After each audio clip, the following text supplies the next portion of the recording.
اچھا بھائی، رمضان میں انتقال کی کیا فضیلت ہے؟ کیا رمضان میں مرنے والے کی کوئی زائد فضیلت ہے؟ کیا اس سے حساب و کتاب نہیں ہوتا؟ محمد اویس انڈیا سے۔ بعض روایتوں میں آتا ہے جو جمعے کی رات کو انتقال کرے گا اس پہ عذاب قبر نہیں ہوتا، بعض میں آتا ہے جو رمضان میں انتقال کرے گا اس سے عذاب قبر نہیں ہوتا، پھر بعض میں آتا ہے کہ قیامت تک کے لیے ہٹا لیا جاتا ہے، بعض سے پتہ چلتا ہے صرف رمضان میں ہٹایا جاتا ہے۔ لیکن اس بارے میں جتنی روایتیں سب ضعیف ہیں اور بہت زیادہ ضعیف ہیں، تھوڑی بہت ضعیف بھی نہیں ہے۔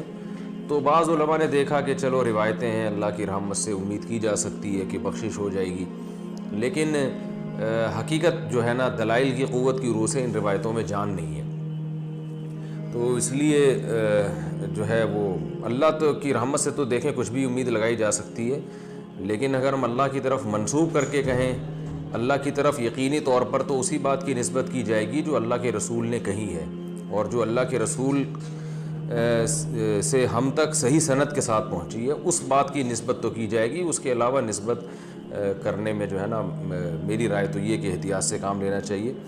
البتہ یہ ضرور ہے کہ جو بھی مقدس جگہیں ہوں، مقدس مقامات ہوں، تو ان مقدس جگہیں اور ان مقدس مقامات میں موت کی ویسے ہی ایک فضیلت ہے۔ تو جمعے کا دن اور جمعے کی رات بھی مقدس، اور رمضان بھی مقدس ہے، اور روزے کی حالت میں موت پر صحیح حدیث ہے کہ روزے کی حالت میں جس کی موت واقع ہوگی جنت میں داخل ہوگا، اس پر مسند احمد کی صحیح روایت موجود ہے۔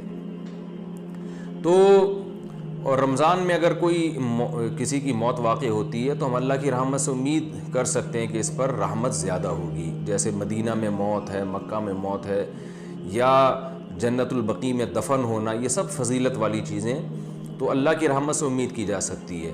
لیکن یاد رکھیں تمام احادیث کو اور قرآن کی آیات کو جمع کر کے فیصلہ کیا جاتا ہے۔ اگر ہم قرآن کی بہت ساری آیتوں کو اور احادیث کو سامنے رکھتے ہیں تو اصل بخشش کا مدار عمل پر ہے، کسی خاص ٹائم پہ مرنا یا کسی خاص حالت میں مرنا اس پر اصل مدار نہیں ہے۔ اس کی وجہ سے اللہ کی رحمت آ سکتی ہے، صغیرہ گناہ معاف ہو سکتے ہیں، کبیرہ گناہوں کے لیے قرآن میں اور احادیث میں جگہ جگہ یہی مضمون ہے کہ ان کے لیے توبہ ضروری ہے۔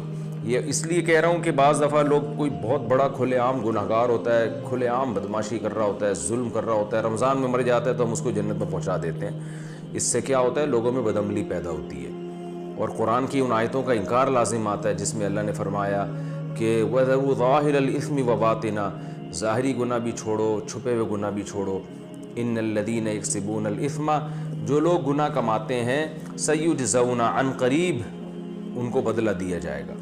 تو اللہ نے یہ نہیں کہا جو گناہ کماتے ہیں ان کو سزا ملے گی بشرطے کہ وہ شوال میں فوت ہوں یا رمضان میں نہ ہوں، ایسا کچھ نہیں ہے۔ اصل قانون یہی ہے۔ باقی جو روایات میں آتا ہے کہ روزے کی حالت میں موت واقع ہوئی تو مبارک موت ہے، عبادت کرتے ہوئے دنیا سے جا رہا ہے، تو اللہ سے امید کی جا سکتی ہے۔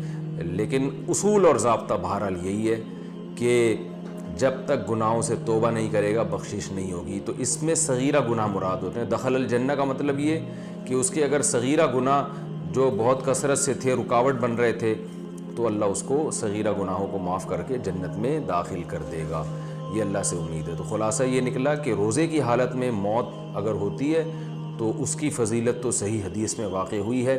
خاص رمضان میں موت واقع ہونا یا جمعے کی رات کو موت واقع ہونا، اس کی فضیلت کسی صحیح حدیث میں نہیں ہے، نہ لیلۃ القدر میں موت کی فضیلت کسی صحیح حدیث میں ہے۔ لیکن یہ ویسے شریعت میں ایک بات ثابت ہے کہ فضیلت والے دن یا فضیلت والی رات میں انتقال میں اللہ کی رحمت کی امید کی جا سکتی ہے۔ البتہ بعض علماء دوسری طرف بھی گئے ہیں، تو اختلافی مسئلہ ہے، جس عالم کی رائے زیادہ سمجھ میں آتی ہے اس کو فالو کر لینا چاہیے۔